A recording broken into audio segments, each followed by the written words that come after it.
People's চয়েসে বিশ্ব সুন্দরীর তালিকায় প্রথম বাংলাদেশি মিথিলা। ৭৪তম মিস ইউনিভার্সে দারুণ সাড়া ফেলেছেন বাংলাদেশের তানজিয়া জামান মিথিলা। বিশ্বের ১২১টি দেশের প্রতিযোগীর মধ্যে তিনি এখন পিপলস চয়েস ভোটে শীর্ষে। বৃহস্পতিবার রাত ১টার দিকে মিস ইউনিভার্স অ্যাপে দেখা যায় মিথিলার ভোট প্রায় ৩.৮৮ লাখ, আর দ্বিতীয় স্থানে থাকা থাইল্যান্ডের ভোট ৩.৭৭ লাখ। ১৯ নভেম্বর পর্যন্ত চলবে ভোট। পিপলস চয়েস ছাড়াও best national costume, miss congeniality, best evening gown, best skin সব বিভাগে এগিয়ে আছেন তিনি। থাইল্যান্ড থেকে ভিডিও বার্তায় মিথিলা বলেন, বাংলাদেশ এখন ১ নম্বরে, এটা আমাদের সবার জয়। ভোট দিন ১৯ নভেম্বর পর্যন্ত, ইতিহাস গড়ি। বাংলাদেশে তার সাফল্য ঘিরে চলছে তুমুল আলোচনাও।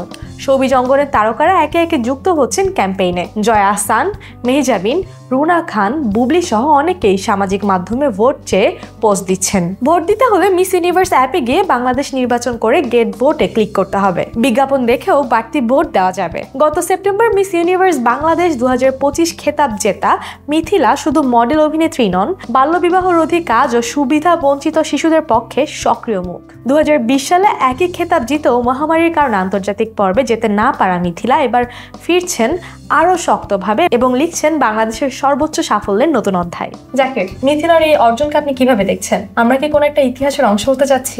ধন্যবাদ নেহা।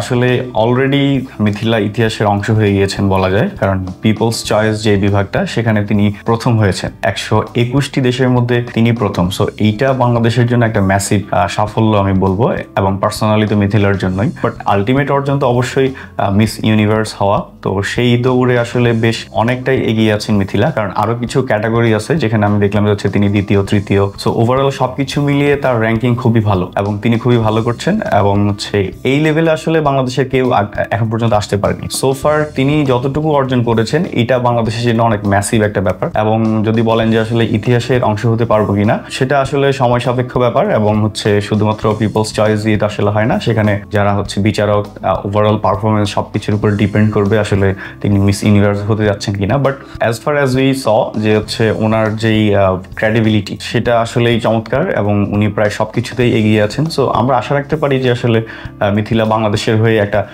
ইতিহাস গড়ে তুলতে পারবেন।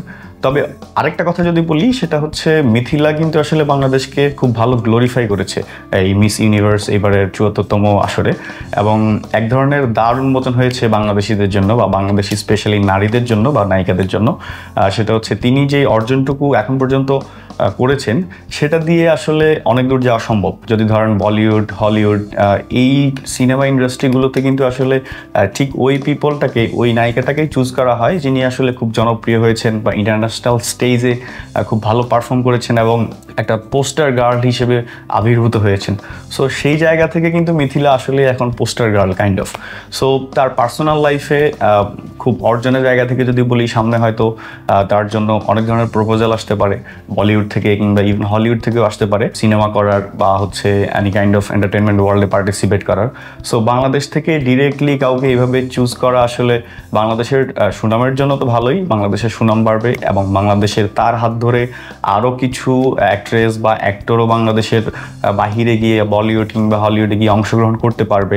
সো এই জায়গাটা আমার মনে হয় যে পসিবিলিটিসটা খুব ভালো, যে আসলে মিথিলার হাত ধরে তিনি নিজে হয়তো যেতে পারবেন বা তাকে ডাকা হবে, বা এরপরে হচ্ছে তার পরের জেনারেশন থেকে আরও কিছু অ্যাক্টর অ্যাক্ট্রেস আমরা দেখতে পাবো যে আসলে দেশ থেকে দেশের গণ্ডির বাহিরে গিয়ে অভিনয় করছেন। সো ওভারঅল সব কিছু মিলে আমার মনে হচ্ছে যে মিথিলার এই অর্জনটুকু বাংলাদেশেরই অর্জন এবং বাংলাদেশের জন্য একটা পজিটিভ ঘটনা, এবং আমরা আশা করছি মিথিলা বাংলাদেশের জন্য ভালো কিছু করবে। ধন্যবাদ জাকির, ধন্যবাদ দর্শক।